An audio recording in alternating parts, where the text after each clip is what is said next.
साथियों, आज भारतीय अर्थव्यवस्था या यूं कहें कि भारतीय बाजार, शेयर बाजार, ये रूस और यूक्रेन का जो युद्ध है इसके बीच में फंस के रह गया है। साथियों, भारत के लिए यूक्रेन संकट के बाद अब रूस से सैनिक सामान खरीद पाना या कहें व्यापार बढ़ा पाना आगे आसान न होगा। यूरोपीय आर्थिक नीतियों में बड़ा बदलाव आएगा। कुछ पड़ोसी भिखारी भी मौके का फायदा उठाने रूस पहुंच चुके हैं, जो भारत के लिए एक चिंताजनक बात है। साथियों, रूसी टैंक यूक्रेन के अंदर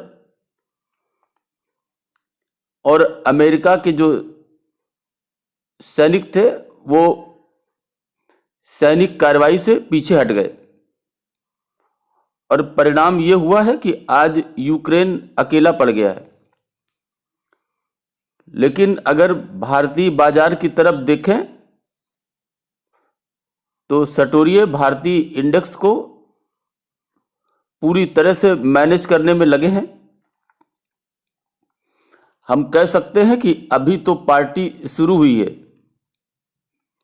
यूक्रेन का कुछ भी हो, लेकिन अमेरिका ने रूस को उकसाकर पूरे यूरोप को अपने साथ कर लिया। इससे यूरोपीय देशों की जो अमेरिका पर निर्भरता है, जो धीरे धीरे कम हो रही थी, क्योंकि रूस अपनी पाइपलाइन के जरिए गैस और तेल का आपूर्ति करके यूरोप को धीरे धीरे अपने ऊपर निर्भर कर रहा था। तो हम ये कह सकते हैं कि इस युद्ध से अमेरिका को ये फायदा हुआ कि जो यूरोपीय देशों की निर्भरता अमेरिका पर धीरे धीरे कम हो रही थी, वो निर्भरता अब बहाल हो गई है। इससे एक तरफ जहां चीन रूस की अर्थव्यवस्था, तो दूसरी तरफ यूरोप और उसके मित्र देश आज एक दूसरे के खिलाफ आर्थिक लड़ाई में भी खड़े हैं। और इस आर्थिक लड़ाई में भारतीय कंपनियों के लिए एक बड़ा संकट है। साथियों, ये जो पार्टी अभी शुरू हुई है ये लंबी चलेगी, ऐसा अनुमान है। इसलिए भारतीय शेयर बाजार भी अभी धीरे धीरे नीचे की जो यात्रा है वो जारी रखेगा। आपने देखा होगा कि बाजार में डर का माहौल है, इसलिए बाजार की हर बड़ी नई गिरावट पर बहुत ही छोटी छोटी मात्रा में इतनी छोटी छोटी खरीद करें ताकि आने वाले 6 माह तक आपके पास निवेश के लिए धन बचा रहे। गिरावट के बड़े अंतर से ही खरीद करें, उसकी एवरेज करें।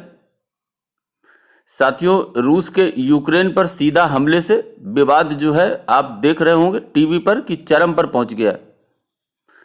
दरअसल रूस के राष्ट्रपति व्लादिमीर पुतिन ने सोमवार को पूर्वी यूक्रेन के डोनेट्स्क और लुगंस्क को अलग देश के रूप में कब्जा करने के बाद मान्यता भी दे दी है। इसके बाद विवाद और बढ़ गया है। अमेरिका आर्थिक प्रतिबंध लगाकर पूरी तरीके से एक्शन में आ गया है, तो वहीं ब्रिटेन ने भी रूस पर कुछ नए प्रतिबंध लगा दिए हैं। वहीं संयुक्त राष्ट्र सुरक्षा परिषद में भी यूक्रेन के मसले पर मीटिंग भी हो रही है, लगातार जारी है। एक तरफ यूरोप है तो दूसरी तरफ रूस खड़ा है।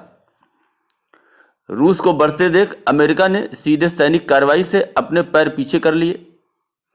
यूक्रेन आज असहाय है, जिसके एक हिस्से को रूस ने 2 देशों में बांटकर अपनी फौजें वहां पर तैनात कर दी। साथियों, संसद ने, जो रूस की संसद है, उसने पुतिन को देश के बाहर सेना के इस्तेमाल करने की इजाजत पहले से दे रखी है। रूस की संसद ने राष्ट्रपति पुतिन को इस बात की मंजूरी दे रखी है कि वो देश के बाहर सेना का इस्तेमाल कर सकते। साथियों, बता दें कि इसके लिए रूस के ऊपरी सदन ने इसकी मंजूरी राष्ट्रपति को दे दी थी। रूस और यूक्रेन के बीच संघर्ष का असर कच्चे तेल की कीमतों पर भी देखने को मिल रहा है। आप देख रहे होंगे कि रूस यूरोप में नेचुरल गैस का करीब 1/3 प्रोडक्शन करता है, 1/3। और वैश्विक तेल उत्पादन की बात करें तो इसमें रूस की हिस्सेदारी करीब 10%, 10% के आसपास है।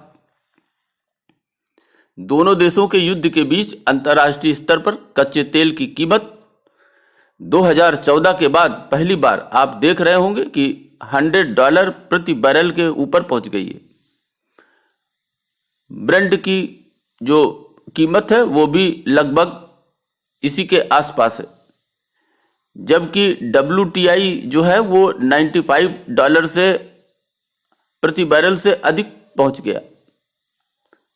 साथियों, रूस से होने वाली तेल या गैस की सप्लाई का प्रभावित होना सीधे तौर पर भारत के लिए अधिक चिंता का विषय नहीं है। बावजूद इसके कच्चे तेल की बढ़ती अंतर्राष्ट्रीय कीमतें उसकी मुश्किल जरूर बढ़ा सकती हैं। इसकी वजह है कि भारत अपनी जरूरतों के लिए तेल के आयात पर अधिक निर्भर है। साथियों, अगर आप रूस यूक्रेन का संकट देखें तो ये दुनिया के बाजारों पर अपने असर को अच्छी तरह से दिखा रहा है। यूरोपीय बाजारों में भारी गिरावट जारी है। जर्मनी का डैक्स भी लुढ़का है। रूस के अगर इंडेक्स की बात करें MOEX, तो इसमें भारी गिरावट देखने को मिल रही।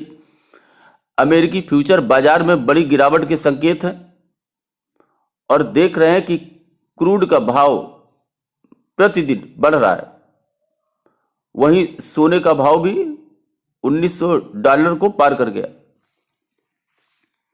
साथियों, जो रूसी शेयर बाजार है RTS, रशियन ट्रेडिंग सिस्टम, ये जो इंडेक्स है ये लगातार भारी गिरावट झेल रहा है। US डाउ की बात करें, नैस्डैक 100 की बात करें तो वो भी लगातार दबाव में है। मेरी आपसे गुजारिश है कि स्थितियों पर नजर रखें, क्योंकि रसिया यूक्रेन मसले का असर भारतीय बाजारों पर अवश्य पड़ेगा। ऐसे में भारतीय निवेशकों को, जो छोटे निवेशक हैं, उन्हें सतर्क और सावधान रहने की जरूरत है। बाजार को विपरीत आर्थिक हालात में भी कोई नहीं चाहता कि यह तेजी से गिरने लगे। इससे खरीदार बाजार से दूर हो जाते हैं, लेकिन इसमें लहरें आती हैं और ये धीरे धीरे सरकता है या यूं कहें गिरता रहता है, जो अक्सर लोगों की समझ में नहीं आता। साथियों, ऐसे समय लोग समझ नहीं पाते कि और खरीदें या बेचकर निकल जाएं, बस इसी सोच में उलझे रहते हैं। और साथियों, जब ऐसा ही कुछ नज़ारा आप चारों तरफ देखें, महसूस करें, तो समझ लें कि आगे आने वाले समय में बाजार गिरावट का एक बड़ा फैसला लेने वाला है। इसलिए साथियों, यदि आप छोटे निवेशक हैं तो आप सावधान रहें, सतर्क रहें, अपनी पूंजी बचाने का पूरा प्रयास करें, कैश अपने पास लगातार बना करके रखें, छोटी छोटी मात्रा में खरीद करें या एवरेज करें। अगर आपकी सावधानी हटी तो आप ऐसे समय में एक मुसीबत में पड़ सकते हैं। अभी के लिए बस इतना ही। धन्यवाद।